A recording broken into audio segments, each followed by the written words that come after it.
हे भोपळ्याचे घारगे पहा, अगदी कडेपर्यंत टम्म असे फुललेले आहेत आणि एकदम मऊसूत होतात. तर हे घारगे अगदी 15 दिवस आरामशीर टिकतात. त्यामुळे तुम्ही प्रवासाला सुद्धा नेऊ शकता.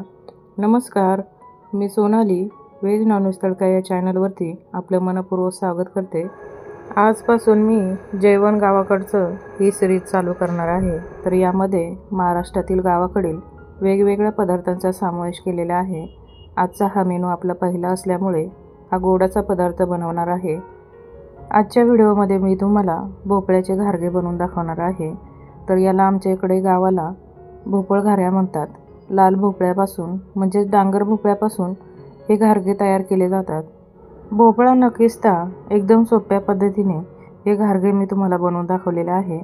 त्यामुळे व्हिडिओ शेवटपर्यंत नक्की पहा. चला तर मग लगेचच रेसिपीला सुरुवात करूयात. आपण आज अर्धा किलो भोपळ्याचे घारगे बनवणार आहोत. तर अर्धा किलो भोपळा घेतला आहे. त्यातील आतल्या बिया आपल्याला काढून टाकायचा आहे.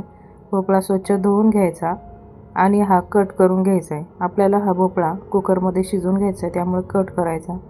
तर बघा, भोपळ्याच्या आतील बियांचा भाग काढून स्वच्छ धुवून याला अशा पद्धतीने 3 भागांमध्ये मी कट करून घेतला आहे. याची मी साल देखील काढलेली नाही.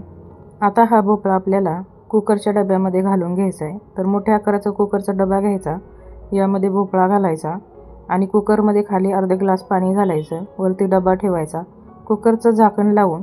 आता हा मोठा भोपळा असल्यामुळे मी 2 शिट्ट्या घेणार आहे. जर कोवळा भोपळा असेल तर एका शिट्टीमध्ये छान शिजतो.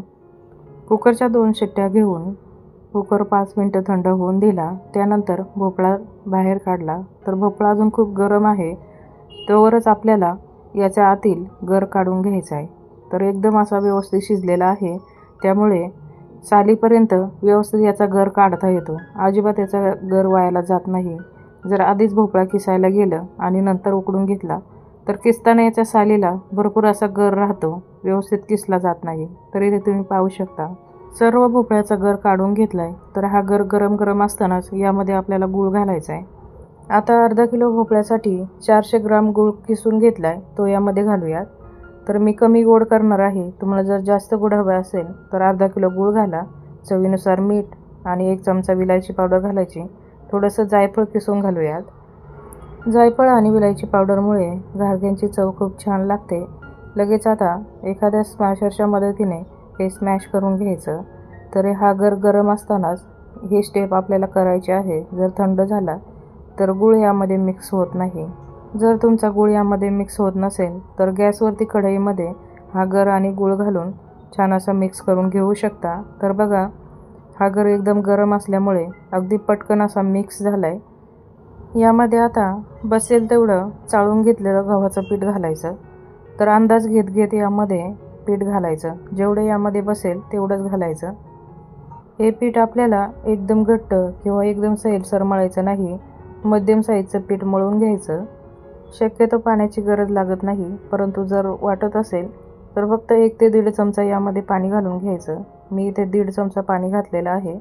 आणि आता हे पीठ छान असं मळून घेऊयात. चॅनलवरती जर तुम्ही नवीन असाल आणि अजून चॅनलला सबस्क्राईब केलं नसेल तर असेच नवनवीन व्हिडिओ सोप्या पद्धतीने पाहण्याकरता व्हेज नॉनव्हेज तडका या चॅनलला सबस्क्राईब करा. तर बघा, आता हे पीठ मळून झालं आहे. तर यावरती 1 चमचाभर तेल घातलं आहे आणि आता हे तेल या पिठाला लावून घेऊयात. तेल लावल्यानंतर 3 ते 4 मिनिट पीठ छान असं मऊसूत मळून घ्यायचं. तर बघा, मस्त असं पीठ आपलं तयार झालं आहे. आता यावरती झाकण ठेवायचं आणि 10 मिनिट असंच बाजूला ठेवूयात. 10 मिनिटांनी यावरील झाकण काढून आता याचे आपल्याला लगेच घारगे बनवायला घ्यायचे. त्यापूर्वी आपल्याला हे पीठ पुन्हा एकदा छान असं मळून घ्यायचं आहे. तर बघा, ज्या आकाराचा आपल्याला घारगा बनवायचा आहे, मोठा लहान, त्या आकाराचं आपल्याला या हातामध्ये पीठ घ्यायचं आहे आणि याचा उंडा बनवून घ्यायचा आहे. आपण चपातीला किंवा पुरीला जसा उंडा बनवतो तसा गोल गोल उंडा बनवून घ्यायचा.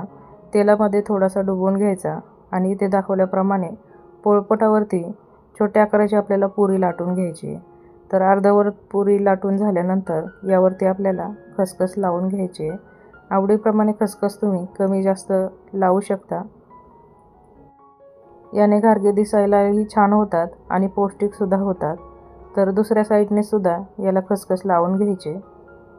खसखस लावल्यानंतर पुन्हा एकदा घारगा लाटून घ्यायचा, त्यामुळे खसखस चांगली घारग्यांना चिटकते. मध्यम साईजचा घारगा मी लाटून घेतला, एकदम जाडही नाही आणि एकदम पातळही नाही. तर अशाच पद्धतीने बघा दुसरा घारगा मी पिठामध्ये लाटून दाखवते. तर तुम्ही कुठल्याही पद्धतीने घारगा लाटू शकता. घारगे साईजने थोडेसे जाडसरच असतात, त्यामुळे ते अगदी 15 दिवस मऊसूत राहतात. तर बघा मी इथे थोडंसं पातळ घारगे लाटून घेतलेत, कारण हे घारगे माझे 2 ते 3 दिवसाच्या पुढे उरणार नाही. याच पद्धतीने 5 ते 6 घारगे मी लाटून घेतलेत. लगेच हे घारगे तळायला घेऊयात. गॅसवरती कढईमध्ये सुरुवातीला तेल हे चांगलं गरम करून घ्यायचं, म्हणजे एकदम धूर निघेपर्यंत नाही, परंतु चांगले गरम करून घ्यायचं. त्यानंतर गॅसची फ्लेम मध्यम करायची आणि मध्यम गॅसच्या फ्लेमवरती हे घारगे तळून घ्यायचे. तुम्ही पाहू शकता अगदी कडेपर्यंत असे टम्म फुललेले आहेत. एका साईडने साधारण 1.5 ते 2 मिनिट तळून द्यायचं. त्यानंतर घारगा उलटून घ्यायचा आणि दुसऱ्या साईडने 2-3 मिनटं तळून घ्यायचा. म्हणजे आपल्याला ज्या पद्धतीने लालसर हवा तर लालसर होईपर्यंत तळून घ्यायचा, किंवा जास्त लालसर नको असेल तर थोडासा असा पांढरा रंगावरती सुद्धा तुम्ही काढू शकता. ते तुमच्या आवडीप्रमाणे आहे. फक्त आतपर्यंत व्यवस्थित तळला जाईल याची काळजी घ्या. घारगे आपले चांगले तळून झालेत, तर आता लगेच याचं व्यवस्थित तेल निथळून घ्यायचं आणि एका जाळीवरती काढून घ्यायचं, म्हणजे एक्स्ट्राचं तेल निथळून जाईल. याच पद्धतीने आता उरलेले घारगे देखील चांगले तळून घेऊया. हे घारगे गुळवणीसोबत किंवा लसणाच्या चटणीसोबत खातात.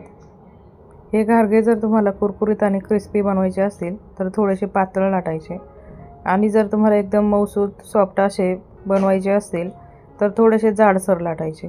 तर बघा हे घारगेसुद्धा एकदम कडेपर्यंत असे टम्म फुललेले आहे. काढून घेऊयात. मस्त असं गोल्डन रंगावरती मी तळून घेतलेत. आता उरलेले घारगे मी एकीकडे बनवणार आहे आणि दुसरीकडे लगेच तळूनसुद्धा घेणार आहे. तर बघा थोडेसे घारगे बनवून झालेत. तुम्हाला हे मी गरम गरम असतानाच तोडूनसुद्धा दाखवणार आहे. घारगा बघा एकदम गरम आहे, तरी देखील तुम्हाला मी तोडून दाखवते. एकदम कडेपर्यंत बघा मस्त असा टम्म फुललेला आहे, आणि असेच्या असे मऊसूत राहतात बरं का. 14 ते 15 दिवससुद्धा राहतात असेच. घारगा बघा तुम्हाला मी तोडून दाखवते. एकदम कडेपर्यंत असा टम्म फुललेला आहे. मस्त असे घारगे तयार झालेत. रेसिपी आवडली असेल तर एक लाईक नक्की करा. परत भेटूयात अशाच एका नवीन रेसिपीसोबत. तोपर्यंत धन्यवाद.